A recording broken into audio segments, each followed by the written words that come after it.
Sehari itu adalah hari yang penting. There are things where we have to stick to our traditional way. It brings our cultural value.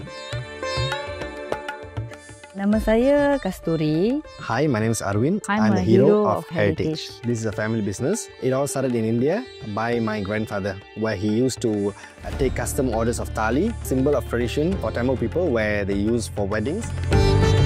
Saya diinspirasi by saya punya nenek. Dia pernah menjahit dulu masa bapa saya semua kecil-kecil, dia ada buat bisnes. Saya nak bangkit balik inspirasi tu, saya try buat lah.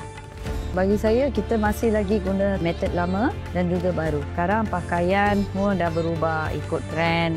So kita kena cater to customers. Since our ancestors followed the way of handcrafting, so we still follow the same way only for this tali. Untuk generasi yang akan datang, kena bagi tahu mereka bagaimana pentingnya kita untuk memelihara tradisi. Dengan ni kita boleh memupuk lagi lah kita punya kaum dengan berbagai tradisi dan budaya.